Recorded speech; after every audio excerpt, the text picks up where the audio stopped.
السلام علیکم۔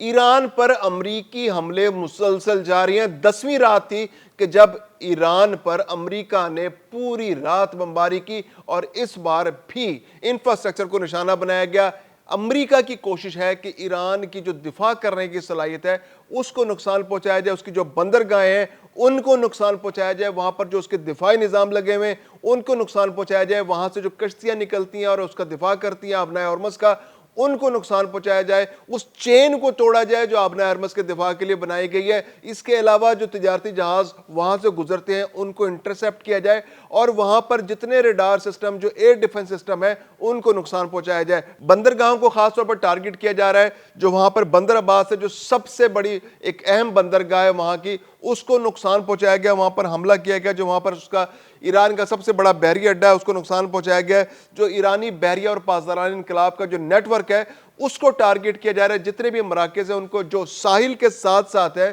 جو آبنائے ہرمز کے قریب قریب ہے ان کو وہاں پر ٹارگٹ کیا جا رہا ہے، اور جو آبنائے ہرمز کے دہانے کے آس پاس جتنے بھی بحری جہاز ہیں جہاں جہاں پاسبلٹی ہو سکتی ہے کہ یہاں پر آبدوزیں موجود ہیں، یہاں پر بحری جہاز موجود ہیں، یہاں پر چھوٹی جنگی کشتیاں موجود ہیں، جنگی جہاز موجود ہے، ان کو ٹارگٹ کیا جا رہا ہے۔ اس کے علاوہ جو سرک کا علاقہ ہے وہ خاص امپورٹنس رکھتا ہے جو آبنائے ہرمز کے مشرق میں ہے، تو اس سرک کے علاقے کو ٹارگٹ کیا جا رہا ہے، وہاں پر جو ساحلی ریڈار سسٹم ہے اور وہاں جو میزائلوں کی نگرانی کا ایک نظام موجود ہے اس کو بھی ٹارگٹ کیا گیا ہے۔ جو کنارک کا علاقہ ہے، کنارک میں جو ایرانی بحریہ کا ایک لاجسٹک اور تربیتی مرکز ہے اس کو بھی ٹارگٹ کیا گیا ہے۔ تو امریکہ خاص طور پر ایران کے ان دفاعی تنصیبات کو ٹارگٹ کر رہا ہے جو آبنائے ہرمز کے دفاع کے لیے استعمال ہو رہی ہیں، جو آبنائے ہرمز میں امریکہ اور اس کے اتحادیوں کے بحری جہاز کو ٹارگٹ کر سکتی ہیں، جو تجارتی جہازوں کو ٹارگٹ کر سکتی ہیں، جو وہاں سے گزرنے والے گیس کے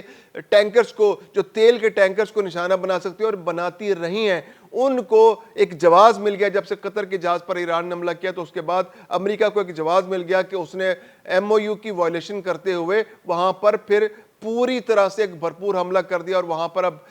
بندرگاہوں کو نشانہ بنایا جا رہا ہے، پلوں کو نشانہ بنایا جا رہا ہے، جو باقی انفراسٹرکچر ہے اس کو نقصان پہنچایا جا رہا ہے، سڑکوں کو، شاہراہوں کو نقصان پہنچایا جا رہا ہے تاکہ ایران کو مجبور کیا جا سکے اس کے زیادہ سے زیادہ نقصانات ہو سکیں۔ اب دوسری جانب ایران نے بھی اپنا جوابی کارروائی بھرپور انداز سے جاری رکھی ہوئی ہے۔ ایران کے پاس آپشن موجود ہے کہ وہ امریکہ کے اتحادی ممالک کے اندر جو امریکہ کے اڈے ہیں وہاں پر حملہ کرے۔ پہلا ٹارگٹ جو ہے وہ بحرین کو بنایا گیا، جو بحرین کے اندر تو 5th فلیٹ جو ہے امریکہ کا موجود ہے، وہاں پر حملہ کیا گیا ہے۔ بحرین کا شہر ہے محرق کے اندر امریکی ریڈار اور فضائی دفاعی نظام جو ہے انسٹالیشنز تھیں امریکہ کی، تو محرق کے اندر ان ریڈار سسٹم کو اور دفاعی فضائی نظام کو نشانہ بنایا گیا ہے۔ اس کے علاوہ جو رفح شہر ہے وہاں پر بھی امریکہ نے اپنی انسٹالیشنز وہاں پر ریڈار سسٹم لگایا ہوا تھا، تو اس کو بھی ایران کی جانب سے نشانہ بنایا گیا۔ ایران کی جانب سے بہت مؤثر ٹارگیٹڈ ایگزیکٹ کارروائیاں ہو رہی ہیں جہاں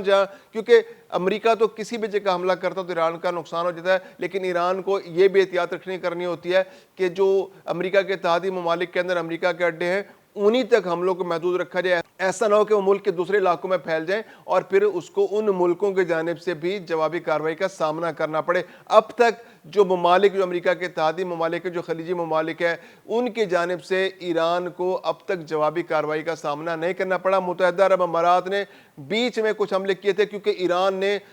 بہت زیادہ حملے متحدہ عرب امارات پر کیے تھے، اور وہ حملے جو تھے وہ بیسس سے، جو امریکی ایئر بیسس سے بڑھ کر باقی علاقوں میں بھی پھیلنا شروع ہو گئے تھے، تو اس کے جواب میں متحدہ عرب امارات کی جانب سے حملے کیے گئے تھے، لیکن پھر سالسوں کی کوشش کے بعد وہ حملے رک گئے اور وہ امریکی بیسس تک ہی محدود ہیں۔ تو آج بھی بہت زیادہ حملے گزشتہ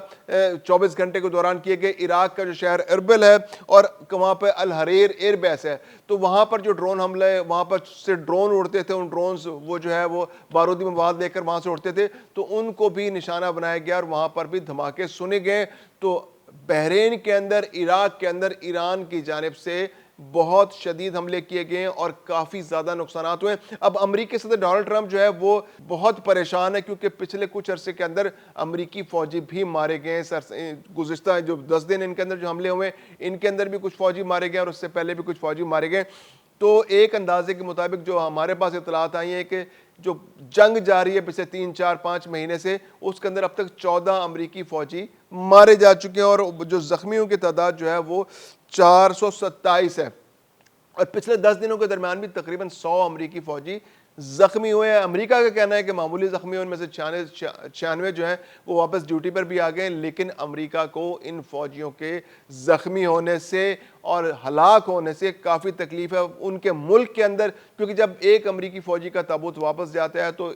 امریکہ کے اندر اس کو کافی سخت رد عمل کا سامنا کرنا پڑتا ہے اس کی گورنمنٹ کو، کیونکہ امریکہ کے اندر جو عوام ہے وہ تو یہ جنگ نہیں چاہتے، وہ نہیں چاہتے کہ ایران کے ساتھ بلا وجہ کی ایک جنگ مسلط کی جائے، خطے کے اندر پورے امن کو خطرے میں ڈالا جائے۔ جو سرویز ہیں وہاں پر وہ ان میں یہ رپورٹ سامنے آ رہی ہے کہ کوئی بھی اکثریت جو ہے امریکی شہریوں کی وہ نہیں چاہتی کہ ایران پر حملہ کیا جائے یا امریکہ کسی بھی جنگ، بیرونی جنگ کے اندر مسلط جو ہے ملوث ہو۔ تو امریکہ کی سرویز تو اس بات کو بالکل کنڈیم کر چکے ہیں، اور ڈونلڈ ٹرمپ جو ہے اپنی پاپولیرٹی کی بالکل نیچے سطح پر آ گئے، تقریباً 30% کے آس پاس ان کی پاپولیرٹی ہے، جو کسی زمانے میں بہت زیادہ ہوا کرتی تھی، تو اب وہ بالکل منیمم پہ آ گئی۔ اب آنے والے دنوں میں جب الیکشنز امریکہ کے ہوں گے تو ان الیکشنز میں ممکنہ طور پر ڈونلڈ ٹرمپ کو اس کا اثر نظر آئے گا، کیونکہ اس کے الیکشنز پر، کیونکہ امریکی نہیں چاہتے کہ امریکہ کسی جنگ کے اندر ملوث ہو، اور امریکہ جو ہے ایران کے اندر ایک بلا وجہ کی ایک جنگ کے اندر ملوث ہے، اور یہاں پر دنیا بھر کی تجارت کو متاثر ہو رہی ہے، جس سے مہنگائی کا طوفان آ گیا ہے۔ ایران کو ایک موقع مل گیا کہ وہ اپنے ہرمز پر مکمل کنٹرول بنا لے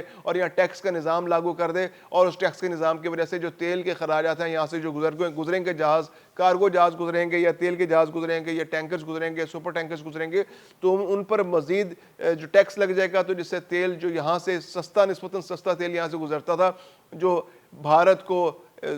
یورپ اور